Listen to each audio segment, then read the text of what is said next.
저자 소개 한강. 1970년 겨울 광주에서 태어났다. 1993년 문학과사회 겨울호에 시 서울의 겨울 외 4편을 발표하고 이듬해 서울신문 신춘문예에 단편소설 붉은 닻이 당선되어 작품 활동을 시작했다. 소설집 여수의 사랑 내 여자의 열매, 노랑무늬 영원, 장편소설 검은 사슴 그대의 차가운 손, 채식주의자 바람이 분다, 가라 히라버 시간 소년이 온다, 흰 작별하지 않는다, 시집 서랍에 저녁을 넣어두었다 등을 출간했다. 오늘의 젊은 예술가상, 이상문학상, 독립문학상, 만해문학상, 황순원 문학상, 김유정 문학상, 김만중 문학상, 대산문학상, 인터내셔널 부커상, 말라파르테 문학상, 상클레멘테 문학상, 메디치 외국문학상, 에밀 김해 아시아 문학상 등을 수상했으며 노르웨이 미래 도서관 프로젝트 참여 작가로 선정되었다. 2024년 한국 최초 노벨문학상을 수상했다. 책 소개합니다.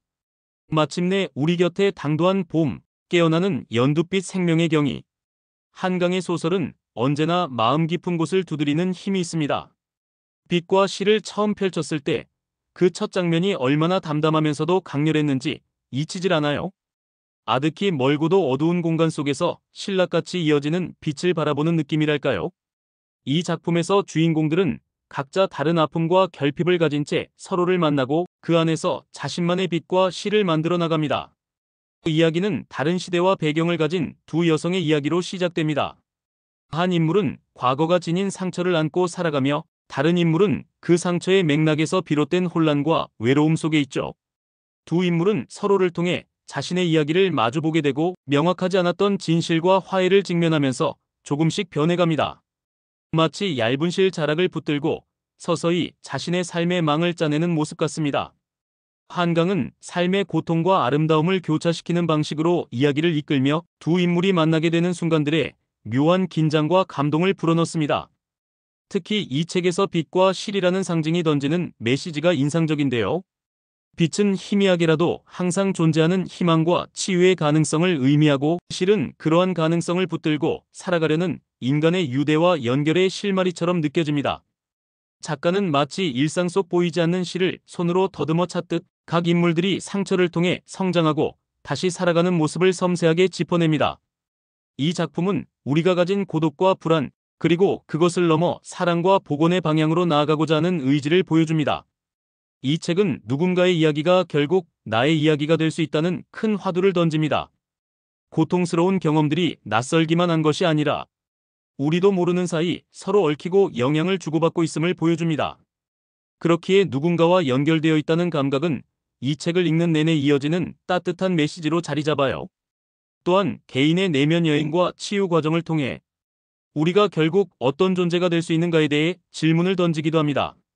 살아있는 한 희망을 상상하는 일, 그 오래고 깊은 사랑에 대한 한강의 기록들, 역사적 트라우마를 정면으로 마주하고 인간 삶의 연약함을 드러내는 강렬하고 시적인 산문이라는 선정 이유와 함께 2024년 노벨문학상을 수상한 작가.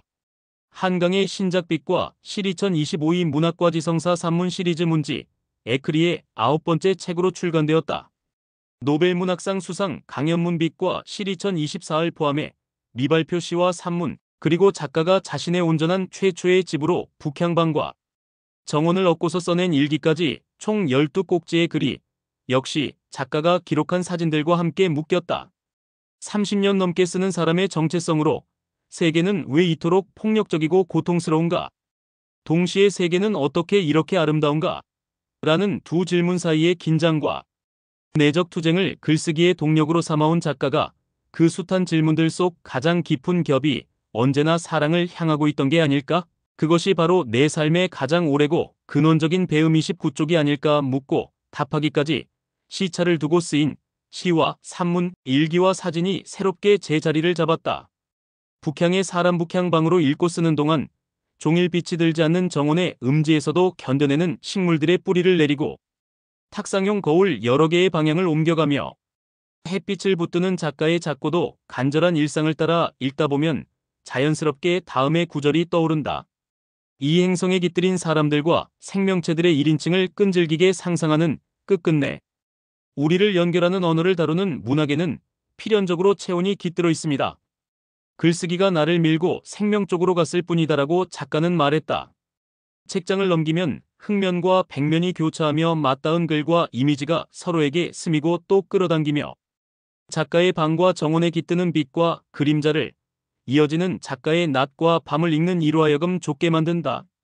멀게는 40여 년 전 유년의 기억이 저장된 중철 제본 노트에서 시작된 사랑, 따뜻한 생명에 대한 의문과 갈구가 가깝게는 코로나19 팬데믹에 휩싸인 북향의 방과 정원에서 보고 듣고 냄새 맡고 맛보고 부드러움과 온기와 차가움과 통증을 느끼는 그 생생한 감각들이 일기와 산문 속에서 오롯하다.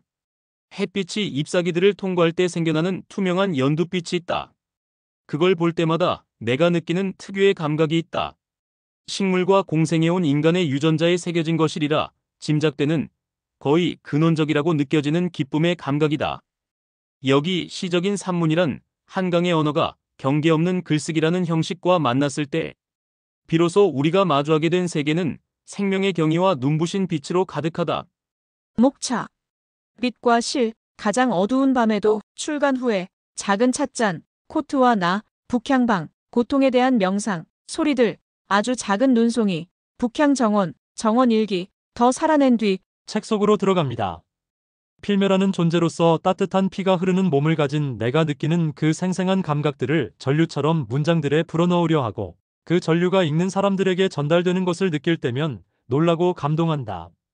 언어가 우리를 잇는 실이라는 것을 생명의 빛과 전류가 흐르는 그 실에 나의 질문들이 접속하고 있다는 사실을 실감하는 순간에 빛과 실 2024에서 그렇게 덤으로 내가 생명을 넘겨받았다면 이제 그 생명이 힘으로 나아가야 하는 것 아닐까?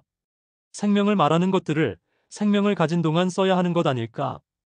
허락된다면 다음 소설은 이 마음에서 출발하고 싶다. 출간 후에 2022에서 이제 나는 햇빛에 대해 조금 안다고 말할 수 있다. 작은 디귿자 형태로 지어진 이 집은 바깥으로는 동쪽 창이 없다. 하지만 안쪽 마당을 바라보는 조그만 서고에는 있다. 햇빛은 가장 먼저 그 작은 동창을 비춘 뒤 성큼성큼 대문 안쪽을, 그 다음엔 부엌창을 비춘다. 남중한 태양이 비스듬히 쏘아내는 빛이 이윽고 마루에 가득 찰 때 그 단호한 속력에 나는 매번 놀란다. 이 일이 나의 형질을 근본적으로 바꾸고 있다는 것을 지난 3년 동안 서서히 감각해왔다. 이 작은 장소의 온화함이 침묵하며 나를 안아주는 동안 매일 매순간 매 계절 변화하는 빛의 리듬으로 북향 정원 2022에서 내 작은 집의 풍경에는 바깥 세계가 없다. 중정이 주는 평화, 내면의 풍경 같은 마당, 행인도 거리도 우연의 순간도 없다. 그걸 잊지 않으려면 자주 대문 밖으로 나가야 한다. 하지만 이 내향적인 집에도 외부로 열려있는 방향이 있다. 마당의 하늘. 그 하늘에서 떨어지는 눈을 오래 보고 있었다. 정원 일기 2021년 12월 18일에서 사랑이란 어디 있을까? 팔딱팔딱 뛰는 나의 가슴 속에 있지. 사랑이란 무엇일까? 우리의 가슴과 가슴 사이를 연결해주는 금실이지. 1979년 4월 중철 제본 책자에서 이상하지 않아? 한 번도 만난 적 없는 사람들이 우리를 두껍게 만든다는 것. 두렵지 않아? 결코 통과한 적 없는 시공간의 겹들이 우리를 무겁게 만든다는 것. 희망이 있느냐고. 나는 너에게 묻는다. 살아있는 한 어쩔 수 없이 희망을 상상하는 일. 그런 것을 희망이라고 불러도 된다면 희망은 있어. 소리들 2024에서 밝은 방에서 사는 일은 어땠던가? 기억나지 않고 돌아갈 마음도 없다. 북향의 사람이 되었으니까. 빛이 변하지 않는 북향방에서 2023년에 쓰고 2024년 문학과사회에 발표. 출판사 서평입니다. 문지 에크리. 친애하는 것들에 대한 미지의 글쓰기. 쓰다의 매혹이 만드는 경계 없는 산문의 세계. 문지 에크리는 1975년 창립 이래 문학과지성 산문선이라는 카테고리 안에 국내외 유수한 작가들의 산문을 꾸준히 발간해온 문학과지성사가 2019년 여름 자신만의 문체로 특유의 스타일을 일궈낸 문학작가들의 사유를 동시대 독자의 취향에 맞게 구성기획한 새 산문 시리즈이다. 문학평론가 김영과 이광호, 시인 김혜순과 김소연의 산문으로 첫 선을 보인 문지 에크리는 이어 시인 신혜욱, 카재현, 시와 소설을 쓰는 이장욱과 소설가 백민석까지 문학 독자들의 열렬한 지지를 받는 작가들의 작품을 소개해왔다. 에크리란 프랑스어로 씌어진 것 혹은 그 그녀가 무엇을 쓰다라는 행위를 가리키는 말이다. 쓰는 행위를 강조한 이 시리즈는 작가 한 명의 다양한 스펙트럼을 최대한 자유로운 방식으로 표현하는데 그 의미를 두고 있다. 문지 에크리는 무엇, 그러니까 목적어의 자리를 빈칸으로 남겨놓는다. 작가는 마음껏 그 빈칸을 채운다. 어떤 대상도 주제도 될 수 있는 친애하는 관심사에 대해 쓴다. 이렇게 태어난 글은 장르적 경계를 슬쩍 넘어서고 어느새 독자와 작가를 잇게 된다. 완성도 높은 문학작품으로만 접해 속내를 알기 힘들었던 작가들과 좀 더 사적이고 내밀한 영역에서 만날 수 있는 소중한 기회가 될 것이다. 김현 사라짐, 맺힘. 김혜순 여자짐 승아시아하기. 김소연 사랑에는 사랑이 없다. 이광호, 너는 우연한 고양이. 백민석 과거는 어째서 자꾸 돌아오는가. 신혜욱 창밖을 본다. 이장욱 영혼의 물질적인 밤. 하재현 내게 와 어두워진 빛들에게. 한강빛과 실. 임소라 산문근간. 이기성 산문근간. 감사합니다.